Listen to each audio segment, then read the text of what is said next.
Assalamu alaikum wa rahmatullahi wa barakatuh. Bismillahirrahmanirrahim. В името на Аллах, всемилостивия, милосърдния. Урок номер 4. Ибадет. В предишния урок отговорихме на въпроса защо е създаден човекът. Казахме, че Аллах е създал човека, за да му прави ибадет. А днес подробно ще разгледаме какво представлява ибадетът.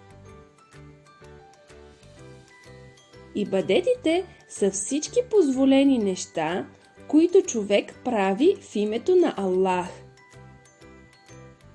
Можем да кажем, че ибадетите са всички добри дела, които извършваме, защото обичаме Аллах. Ибадетите могат да бъдат възложени от Аллах, като например намаз, уруч, зекят, хадж, уважение към родителите и други. Но можем да наречем ибадет и добри дела, които човек сам е пожелал да извърши в името на Аллах. Например, ибадет е да помогнеш на възрастен човек да пресече улицата, ако извършиш това с намерение да спечелиш задоволството на Аллах. Сега ще разгледаме ибадети, възложени от Аллах. Ибадетите, възложени на човека от Аллах, могат да бъдат разделени в 4 групи. Първо, ибадети, насочени към неговият създател Аллах. Второ, ибадети, насочени към самия себе си.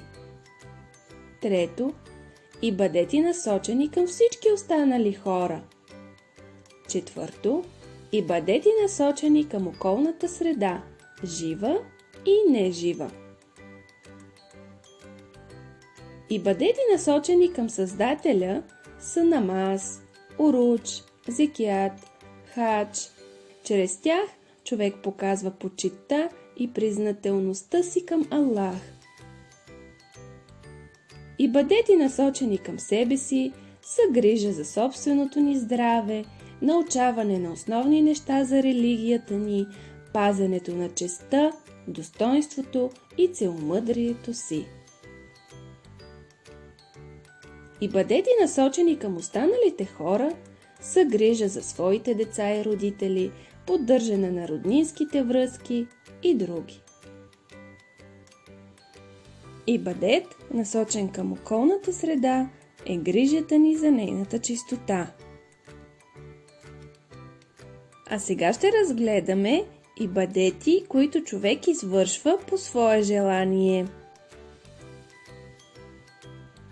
Тук могат да се включат всички позволени дела, извършени от човека в името на Аллах. Тях отново може да ги разделим в същите 4 групи. Допълнителни ибадети към Аллах могат да бъдат нощен намаз, уруч, който не е през месец Рамазан, садака, даване на милостиня на бедните и ходене на умра. Допълнителни ибадети, насочени към самите нас, могат да бъдат научаването на полезно знание, печеленето на халал пари, които да бъдат използвани в името на Аллах, усъвършенстване на характера ни и други.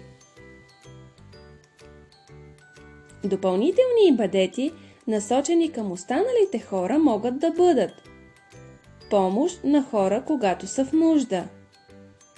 Чрез професията ни да бъдем полезни на обществото, в което живеем. Да сме съпричастни към болката и страданието на другите и много други.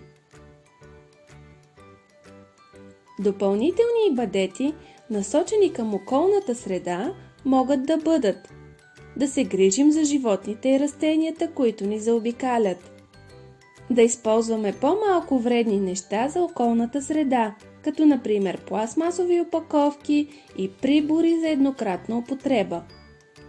Да засадим повече дървета и зеленина и много други. Ибадетите, които Аллах ни е възложил, ние наричаме фарзове, а ибадетите, които ние правим допълнително, наричаме сюннет, мустехаб или мубах. Трябва да знаем, че Аллах е най-доволен от нас, когато ние извършваме най-напред фарзовете, ибадетите, които Той ни е възложил. Например, Аллах ще бъде много по-доволен от нас, ако ние помогнем на нашите родители, когато са в трудност, вместо да помогнем на някой непознат. И двата вида помощ са добри дела и са ибадет. Но наградата за помощта на родителите ни ще бъде по-голяма от наградата за помощта на непознатия човек. Защото Аллах ни е възложил като ибадет да се грижим за родителите си. И така, фарзовете са като най-силните фигури в една игра. Изпълнявайки фарзовете, ние печелим най-много точки, награди. Трябва да кажем също, че страненето от нещата, които Аллах ни е забранил, също е ибадет.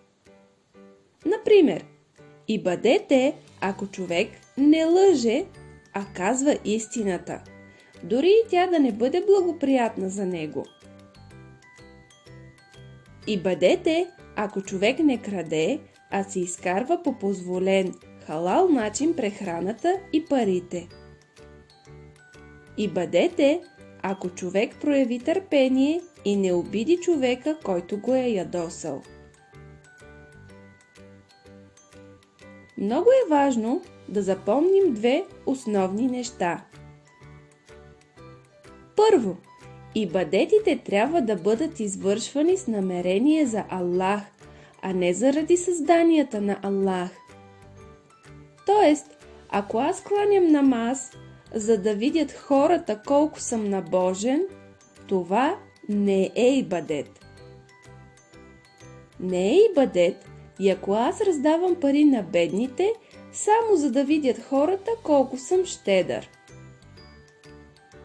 Любимият ни пратеник Мухаммед салалаху алейхи васелем е казал: делата са според намеренията. На всеки човек ще се въздаде според онова, което е възнамерил. Аллах е всезнаещ. Той знае всичко на този свят. Така че Той знае какво си мислим и знае нашите намерения. И ще ни даде наградата за нашите ибадети според намеренията ни. Второто много важно нещо е: Аллах няма нужда от нашите ибадети. Той притежава качеството самодостатъчност. Тоест, Аллах няма нужда от нищо и никого. Ибадетът ни към Аллах е нужен на нас, а не на Него. Аллах ни е възложил всички задачи, за да може нашият живот да бъде спокоен и уреден. Можем да кажем, че задачите, които Аллах ни е дал да изпълняваме, са нещо като наръчник за правилно използване на живота ни, дадени ни от производителя Аллах. Доказателството за това, че Аллах няма нужда от нашето служене, са неговите думи в Коран Керим. О, хора! Вие сте нуждаещите се от Аллах, а Аллах е пребогатия, всеславния. И сега да обобщим. Ибадетите са всички позволени дела, които човек извършва в името на Аллах, за да спечели награда от Аллах за това дело. Ибадетите могат да бъдат възлагани от Аллах, но могат да бъдат и добри дела, които човек сам е решил да извърши в името на Аллах. Най-любимите ибадети на Аллах са фарзовете. Фарзовете са задачите, които Аллах ни е възложил да изпълняваме. Страненето от нещата, които Аллах е забранил, също е ибадет. Наградите за ибадетите са според намеренията, с които са извършени. Аллах няма нужда от нашите ибадети. Той притежава качеството самодостатъчност. т.е. Аллах няма нужда от нищо и никого. Благодарим ви за вниманието. Очаквайте и урок номер 5. Еселяму алейкум ва рахметуллахи ва берекатух.